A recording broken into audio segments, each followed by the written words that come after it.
Welcome back. You're watching Inside Politics. Right to it. ODM leader Raila Odinga on Saturday hosted over 700 elders drawn from the Kikuyu community at his father's compound in what was anticipated to be his crowning as Central Region's presidential choice. Despite the resolution staying clear of the 2022 political contest and instead focusing on the BBI report, the writing is on the wall for the huge political engagement. Let's listen to that report from Bondo by Kevin Ogutu. It was song and dance of its kind, one that tells the guest how it is done. Music was still on, but this time round from the central region of Kenya. It was a much anticipated meeting that was, on the face of it, supposed to pass as cultural exchange. And for this reason, the host avoided the 2022 political contest all through his speech. We have the Luhyas, the Kalenjins, the Kambas, the Maasai, the Turkanas, the Ndorobos, the Mijikenda, the Kisii, all the 42 tribes of our country. Unity in diversity is the richness of our country. We have a country that is rich in culture, our cultural heritage. If you bring these people together, we can create a great country. However, this did not stop the political class from exposing what could be cooking between the two communities as the clock ticks to 2022. Your Excellency, sisi tumeungana Nairobi kama Jubilee na ODM na tukasema Nairobi hatutapiganishwa tena. Tutakuwa one team to unite Nairobians. If you thought that you are going to use the differences, the perceived differences between Kikuyus and Rose to ascend to power, sahau. For Nyanza leaders like Migori Governor Zachary Okoth Obado, the move to initiate a long-term intergenerational peace and harmony between communities is what Kenya needs. Ukienda Migori utapata jamii kubwa ya Wakikuyu ambao wanafanya business huko. What they need is peace, love, and that unity that we are now talking about here. Kevin Ogutu, KTN News. Well, even as that happened, still yesterday, there were prayers at State House as the country took a reconciliatory tone led by President Uhuru Kenyatta, who definitely asked, if I've wronged you, do forgive me. And I also ask for forgiveness from those I have wronged. Let's start with Hesbon Owila. It would be interesting to get your take, especially since you weren't able to finish previously. What do you have to say about what was seen yesterday, both at the prayer day and also in Bondo? And you could also bring into the picture the aspect of the political jinx. Is this a good thing to come for Raila if he's set to vie later on? What do you think? Well, I think it's a good thing for our democracy, and the tone of reconciliation is something that we need. Not really as a precursor to the political formations that would, come out in the run-up to the 2020 general election, but simply because we need to inculcate a culture where individuals can be allowed to articulate their issues and divergent issues can be allowed in the public domain to contend. And if you listen to my Governor Okoth Obado, he made a very interesting point that Migori is a fairly cosmopolitan area. And when we have this political animosity, the dominant community in Migori is likely to disenfranchise the other communities. And what we are looking at is a situation where politicians, because in all these conversations, the violence that we see in political rallies are actually occasioned by politicians. So what happens is you have a politician who supports a certain political formation, where when they're in their home turf, they speak very ill of politicians in other political formations and in other regions. And what that does, it simply makes it impossible for the same politician to leave their region and go and look for votes in other regions. For instance, if my MP, Junet Mohammed, does not speak well about leaders from other regions, he would find it difficult to go and speak in those regions to look for votes for his, perceived presidential candidate, Raila Odinga. And it's the same thing for Ndindi Nyoro. If Ndindi Nyoro, for instance, keeps saying that what they don't want is Raila, then how are they going to get votes for their candidate outside Muranga, or for this case, Kiharu? He doesn't need Kiharu. He needs to propagate these ideas all over the country. And what I'm seeing is a conversation that would allow politicians an opportunity to go around this country without any fear of being discriminated, articulate their issues, and be judged on the basis of the issues that they want to address in this country, their track record, and what they stand for. Very critical.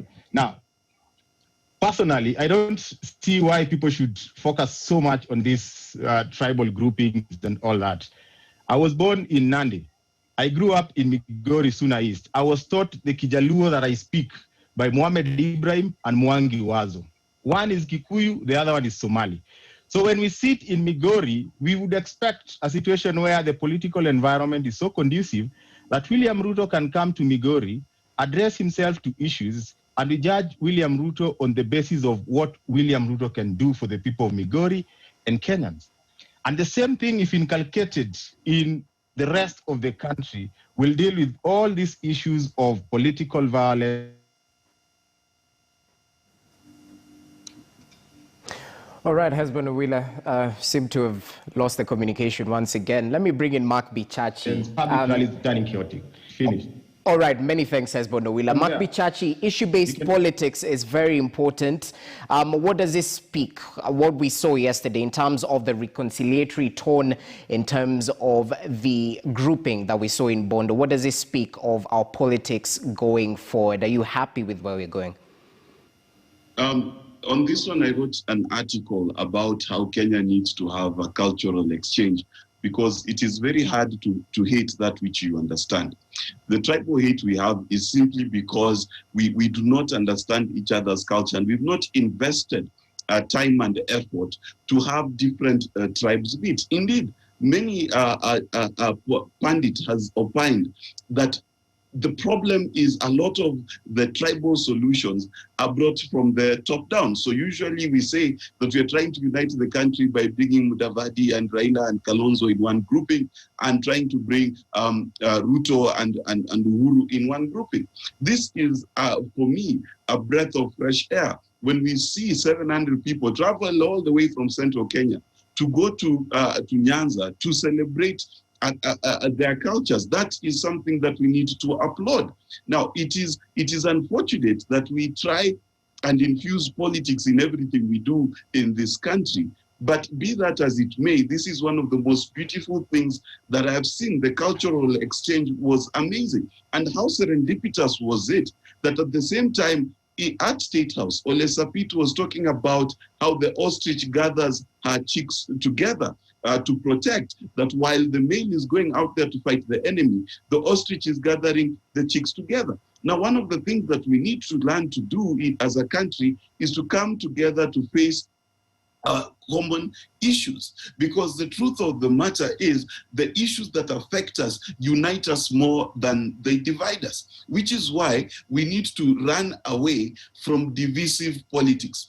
We need to run away from politicians who call other politicians mchawi, conman, and things like that. We need to stop that. We also need to stop the ideology of just blanketing people because they belong to ODM, or they belong to NASA, or they belong to Jubilee, or whatever, and then you start insulting them as though that is an insult. You know, when someone says this is a NASA analyst, as though it's a derogatory term, those are the kind of things that we need to stop in this country. We need to be able to address ourselves to issues and not personalities. So personally, I applaud the move. I wish the politicians would stay away from associations of different tribes and just making it about 2022. I wish they would make it about issues. That would be much better.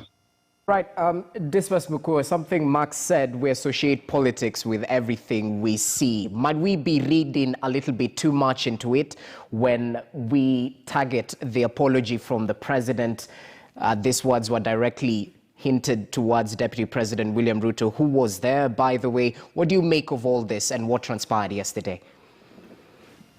The three scenarios. First of all, I want to empathize with Mark Bichachi and advise him that when politicians meet, everything they do is supposed to achieve political aims. So even if they're having a cup of tea, whether it's the Boston Tea Party, whatever it is, it's still a political aim. But when you look at the meeting in Bondo, it's a confirmation that majority of our leaders in Kenya do not run on ideas. They run on tribal now. So that people, when they go to the negotiating table, they say, I come from the Luo community or I come from the Kisii community and I want to run for president. Then you are told, place your numbers on the table before we start having a conversation. So what happened in Bondo is a good step in my view, so that in 2022, you have leaders competing on ideas, not about tribal numbers. So it should be very easy to have an ODM person running and winning in Kiaru and have a Jubilee person running and winning in Bondo, so that we are electing people anchored on their ideas. That is the only thing which is going to survive. Because in the past, even when you look at all these political parties, when you look at Jubilee is largely made up of two communities. When you look at ODM, it's based on a number of communities. They are not held together by a certain vision, say about taxation or environmental issues. So in my view, that's a very good idea. So that in future, you're going to be elected to public office, not because you come from the Luo community or Kisii community or Luya community, but because of your track record of success based on meritocracy. Now, the meeting that took place at State House, the prayer meeting, was a very interesting meeting because all preachers spoke about reconciliation. All of them spoke about corruption, and now we need to get corruption out of Kenya so that we give corruption a wide berth. It has affected the nation bigly. However, there was no reconciliation in the speeches made by the president. Because you see, the deputy president attended that meeting. Nobody recognized his presence. He was not even given the opportunity to speak. But the president said that if I've done mistakes, please forgive me, and the converse. One would have expected that reading the mood in that State House meeting, the reconciliation would start from the president and his deputy, because it's very clear that the two of them are pulling in two different directions. So then you ask yourself, what is the purpose of that prayer meeting if people do not live the substance of that prayer? And you know, in Kenya, we are a nation of prayers. We've had several prayer meetings, and at the end of it all, one begins to wonder, and you ask yourself, are these prayers largely ceremonial? Are they well done PR events, but people do not live the substance of that meeting? And in my view, that's the big question we need to start asking ourselves, that when you are doing these national prayer meetings, prayer breakfast, what is the end aim?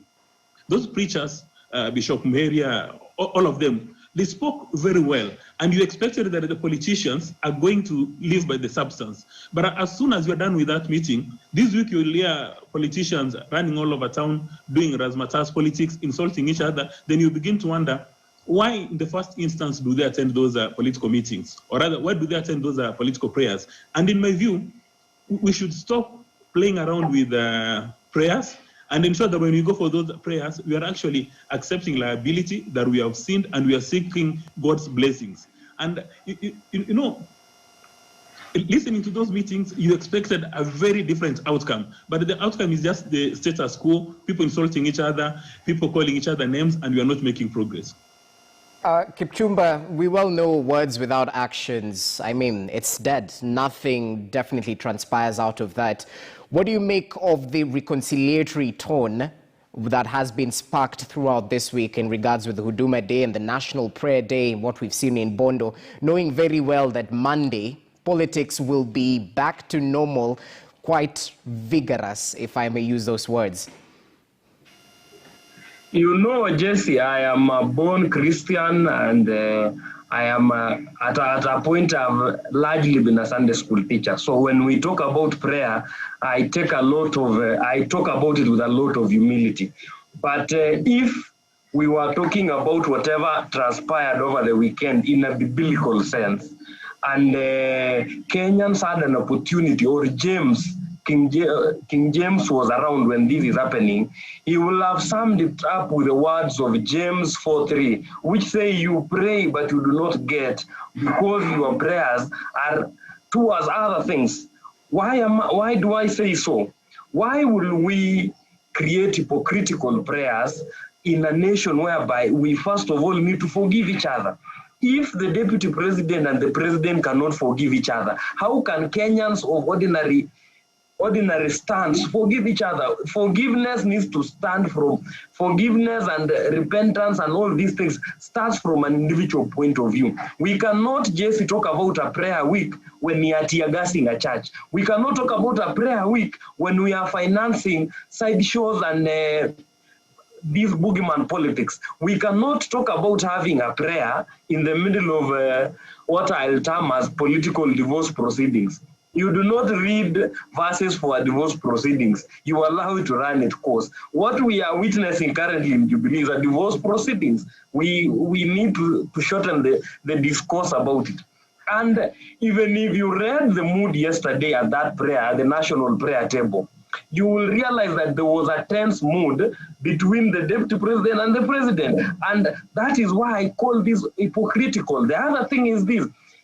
Where is the Alexander Muge? Where is the enjoyer of these generations? We do not want these state apologists in the name of pastors, people who come and say the right verses for the state to hear. We really need to get back to the church of the old days. We really need to ask ourselves, this church, the church of today, if today Jesus was around, will this be the church where he will whip people? That is the question I ask as a Christian, because as a true Christian, I do not believe in prayers that are said for the sake of saying it.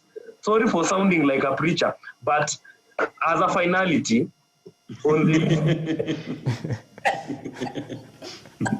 on whether our prayers and politics meet at a point, yes, they do, because just look at how we appoint our religious leaders. The other day, there was an appointment of who becomes the head of AIC. It was about which tribe is bigger than the other. Look at the problems that are happening in SDA. It was about which tribe has more stake in the church. So you cannot expect church leaders who come to the helm of the church through political connotation to come and dispense politics. This is what I will term as the weekend of hypocrisy. Okay, Gloria, I mean, I'll give you the final say in this particular issue. I mean, one thing I've heard from the panelists, if it's truly a reconciliatory tone, it should cascade down from perhaps the two most senior people in the country, the president and the deputy president. Even as you talk to us about what you saw, kindly, briefly, hint at the role of churches in the political scene in the country, because a lot seems to be happening around them. You know, the church in itself is a political entity, because when you look at the structures that they have there, when you look at how they even appoint, whether it is the deacons or the deaconesses, that is a political entity in itself. So to separate the church and say it stands on its own as a religious organization and should not be participating in politics, it's a false fallacy. It is not even a conversation we should be having. Now, the role of the church in politics has always been that they are the strongest conveners of the public. Our churches, particularly in Kenya, have the highest number of congregants if you're going to look at East Africa. So the politicians, of course, they see the opportunity to use that platform to sell their ideas, sell their ideologies, and basically rally for votes. And whether or not people try to castigate them for it, to me, I just look at it as an opportunity to sell your idea, align with the structures or the ideologies of the church, and then try to see whether you can get votes here or there. Now, whether that is true, whether that is right or wrong, that is another conversation altogether. Now, what I saw in this national prayer day is what I always see in a lot of these religious gatherings. It's a lot of plastic public relations kind of dealings, because when you're saying you're actually taking that opportunity to seek forgiveness, to seek clarity on certain things and to bring peace, then I start to wonder, first of all, the statement that the president gave. He said, if I have offended anyone, it means that there's no acknowledgement that indeed you have sidelined your deputy president. There's no acknowledgement that indeed the Kenyans are wondering, where did the COVID money go to? There's no acknowledgement that even those religious leaders are also wondering, how did you come about with those rules that you gave us that have really messed our entity politically as a church? There's no acknowledgement on anything. In fact, it is that thing of, kama nimekukosea, we utaona venye utanisamea. After all, mimi nimekusamea. You know, there's nothing authentic about that statement. So for me, Yesterday, no, let me conclude. For me, yesterday's ceremony was just but a ceremony. The same way we can go to church and get married, and it is a ceremony. I put on my dress, I smile for the cameras. I don't know what happened last night with my groom or whatever. I cut the cake, I tell people happy birthday, we go. But we understand the marriage in itself is what me and my husband know is happening. All right, Gloria, I get your point. Hesbon, I can see a point is definitely lingering in your head. I'll give you a chance later on. Allow us to take a short break. We'll also string in Dismas Mukua, who seems to equally have a point on what Gloria had to say. But that is basically what's transpiring in terms of the reconciliatory tone that we've witnessed this past week, rolling over into the weekend. But let's take a short break. When we come back, we'll shift focus to a certain ruling given by High Court Judge Korir, who's Weldon Korir, who mentioned that the Gatundu North parliamentary seat is lost. But that particular ruling is what we want to center on. It puts at risk around 10 lawmakers who were previously MCAs and failed to resign 6 months prior to the 2017 election. Not just that, still a ruling, governors eyeing the presidency in the 2022 polls will have to resign from their current position 6 months before the election date. We agree there might be an appeal on these two issues. We'll get to discuss them in longevity when we're back.